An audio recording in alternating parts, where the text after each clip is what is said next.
ટેમ્પોમાં ચોરખાનું બનાવી વિદેશી દારૂની હેરાફેરી કરવાના બુટલેગરોના નવા કિમિયાનો સુરત ગ્રામ્ય એલસીબીની ટીમે ઉજાગર કરી વિહાણ ગામેથી મહેન્દ્રા જીતો ટેમ્પો પકડી 3 લાખથી વધુનો દારૂનો જથ્થો ઝડપી પાડ્યો છે. તો પોલીસને જોઈ ચાલક દારૂ ભરેલો ટેમ્પો મૂકી ભાગી છૂટતા પોલીસે તેને વોન્ટેડ જાહેર કર્યો છે.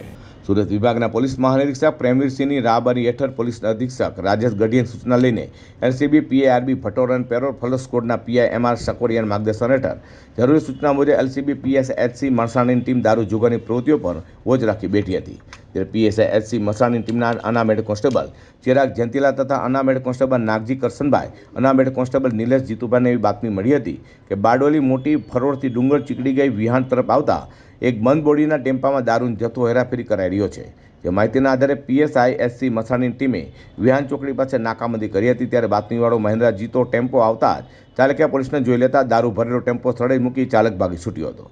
ટેમ્પાની પોલીસે ઝડપી લેતા તેમાં ચોરખાનામાં મોકલેલા 3,08,000થી વધુની કિંમતના દારૂનો જથ્થો તથા મોબાઈલ ફોન મળી આવ્યો હતો. જેથી પોલીસે દારૂનો જથ્થો, મોબાઈલ ફોન અને ટેમ્પો મળી 5,13,000થી વધુનો મુદ્દામાલ કબજે કરી ભાગી છૂટેલા ટેમ્પો ચાલકને વોન્ટેડ જાહેર કર્યો છે.